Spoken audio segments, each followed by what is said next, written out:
അതിശക്തമായൊരു പ്രാർത്ഥന ഞാൻ പറഞ്ഞു തരട്ടെ.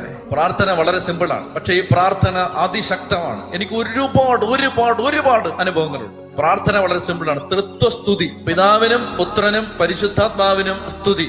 എന്ത് ചെയ്യണമെന്നറിയാമോ? ഈ ജപമാല എടുത്തിട്ട് ഓരോ കണ്ണിയിലും ഓരോ മണിയിലും പിടിച്ചിട്ട് ഇങ്ങനെ പ്രാർത്ഥിക്കണം. കുരിശൊന്നും വരയ്ക്കണ്ട, ഇങ്ങനെ പ്രാർത്ഥിക്കണം. പിതാവിനും പുത്രനും പരിശുദ്ധാത്മാവിനും സ്തുതി, ആദിയിലെ പോലെ ഇപ്പോഴും എപ്പോഴും എന്നേക്കും ആമേൻ. അങ്ങനെ 10 അങ്ങോട്ട് ചൊല്ലുക.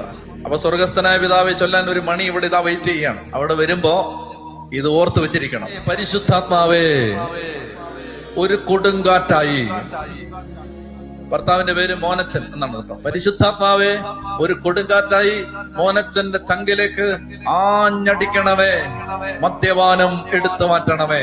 പിതാവിനും പുത്രനും പരിശുദ്ധാത്മാവിന് സ്തുതി, ആദിയിലെ പോലെ എപ്പോഴും എപ്പോഴും എന്നേക്കും ആമേൻ. കഴിഞ്ഞാൽ 10 അങ്ങനെ 10 അങ്ങോട്ട്